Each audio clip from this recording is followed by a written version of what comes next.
The butterfly effect. Dude, why don't you write character references for people now? You're doing real good with that. Screamers. What the hell's that? What did you do? What did you put in there? Why is that orange? What'd you do? How to build a screamer. Is this like everybody looking on to see what you're doing? Fill cup halfway with cold. Does it say sucks? I don't know how many cold sucks I have lying around. Translation? All right. What is okay. What is the ingredient that is referenced here? Cold sucks. What is cold sucks? I feel like it's a practice that happens in an alley during winter. But I'll give them the benefit of the doubt. I don't know if I'm getting half a cup from an alley, but maybe on a good day. Slush? Why couldn't they just call it slush? God, they make it sound so weird and clandestine. Add a squirt of ice cream. And then fill it to the brim with more cold sucks. So I guess nobody. This is the best you can come up with for an alternative to slushy, because you can't use the copyright trademark name. Ooh, what the hell ever. You can call it a squishy, freezy, a chili chill, cold sucks. They could have just said frozen icy. You're right. Exactly. Just call it a frozen icy. This is, and it just looks like you did it all wrong. I'm not even talking to you anymore. Who are you? Dark Tower. Well, hold up. Correct me if I'm wrong. Aren't these the weird little ogre things from Ghouls and Ghosts or whatever? Ghosts and Goblins? Ghosts and Goblins. These guys right here look very, very reminiscent of those weird guys in Ghosts and Goblins. I feel like that's the thing. I feel like. Yeah, so okay, yeah. I guess there wasn't a lot of variation to pixel art back then, right? Here's the thing. When I see something like this, it harkens back to the age-old argument of AI art and people complaining about it. It steals other people's art. It does all this stuff. And while that might be true, you don't need an algorithm to steal somebody else's work, because people do it anyway. Without computers, just have you seen some of the games on Steam? You know where those assets come from? It's not AI stealing it. Not AI.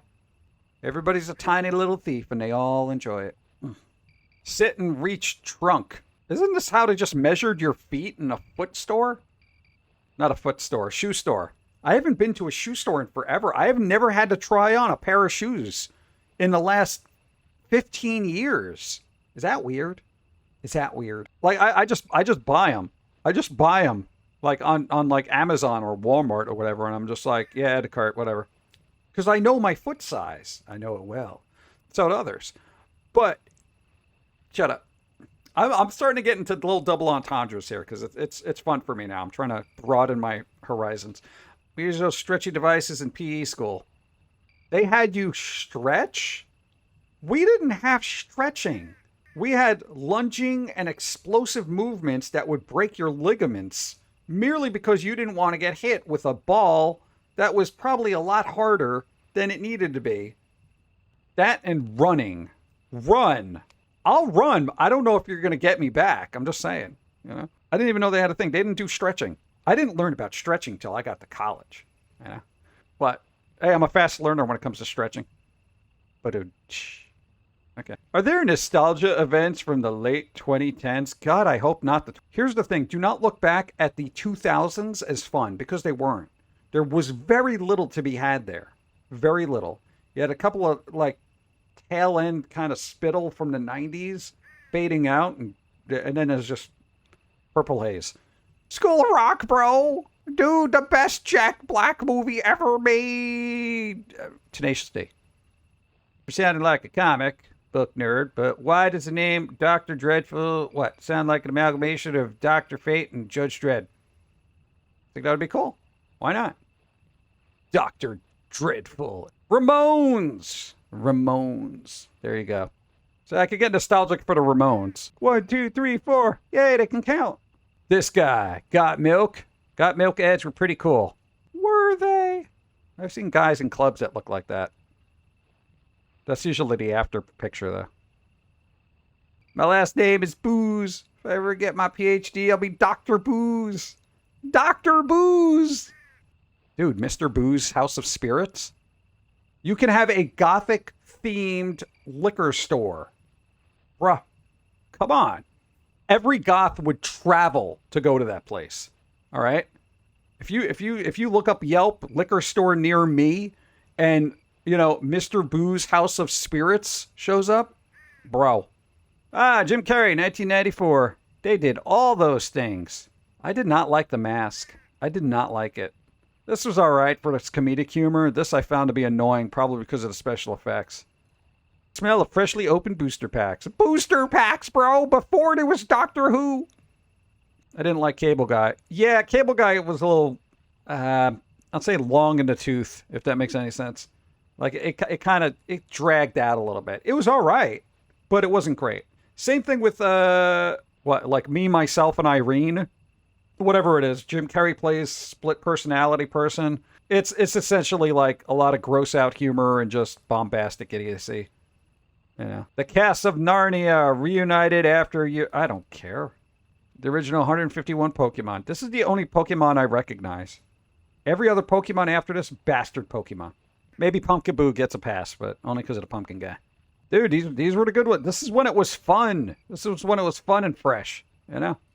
Visit Woolworth's Luncheonette. There was one holdout when you were a kid and they were starting to close down. There was literally a Woolworth that had the old-timey diner still in there. Like, you could literally walk up to the side of the building and order a slushie. Yeah, that's about right. A lot of old people. Old people actually liked eating at this place. There are certain diners that old people just gravitated towards, and that was it. That was their place. You know? And there is something to be said. Like, anytime you find a comfortable place, like it's a diner or a store or a shop or a park or whatever, you go there and you're comfortable there. And then you keep going there, right? And then they close it down and you got nowhere to go.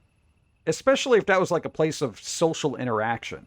Especially for old people. A lot of fast food people, they're all on fixed budgets.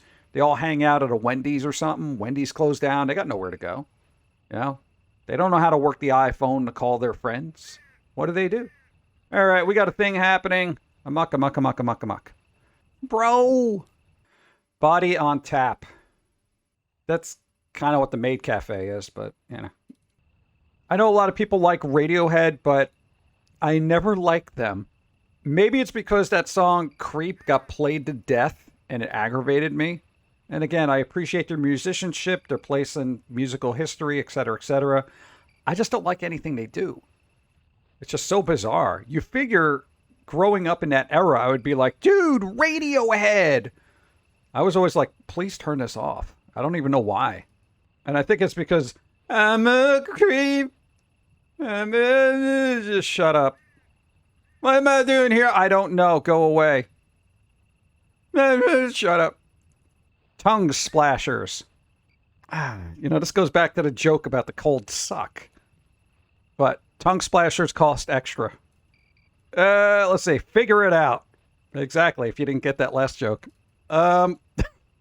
Miracle Whip. Also the name of a club downtown. It's got religious overtones. Everyone dresses as nuns. Oh, there you go. Dude. Kiss from a Rose. That song? Yeah. That was the only good thing about that movie was the soundtrack, honestly. It was actually a pretty good song. I found it weird that it was associated with Batman for some reason. I was like, this is so... That was that weird point. Okay, here's the thing with certain movies. Certain movies just put out soundtracks with songs to get people to buy soundtracks and songs. At least back then. So you had like some mismatched songs that just didn't work for the movie. Like this song. I always felt it was fine as a standalone song, but they're like, no, it's part of Batman. I'm like, how? You know? Unlike Prince, whose Batman soundtrack was like a complete from beginning to end, over the top, weird Bat dance. Well, whatever the fuck was happening in that. But at least it was an original soundtrack for a movie. I never liked it. There's a couple of songs there that are fun for its campiness, but the video was more appealing, where everyone's like half Joker, half whoa! I just saved a keyboard from falling on the floor and killing everybody on the planet. Dude, this office is a house of cards. If one thing falls, it creates this domino effect that destroys the planet. Okay? Just saying. This is pretty good. Mark Hamill on The Muppet Show in his screen-used costume from The Empire Strikes Back, no less. I feel like he's fending off paparazzi before he learned the Force. He couldn't force choke the paparazzi. He's like, oh, Luke, we're going to be together forever. He's like, get away from me, paparazzi. I got a laser blaster. I'll use it. I'll use it. I don't know the Force yet, but I am going to force choke you as soon as I learn. Serious this one is. Dates puppets he shouldn't. Yet hang around me he does. Say it all started with Yoda, you know? Luke Skywalker developed this puppet fetish. Not right the child was. Always had his hand up something. Plastic pole zip cord motorcycles early 80s. Oh my god. So you would zip this and then the wheels would spin really fast and then they would just go, huh? That's crazy. I wonder how many kids got their fingers caught in there. Like, wait, no, we got to redo the race. I got my finger caught in there. Somebody's butt. I don't think I ever used one of those. Like, I'm trying to recollect here. Oh, yeah, more butt. Let's see. Bad Dudes. What is this? Is that a game? There was a game called Bad Dudes?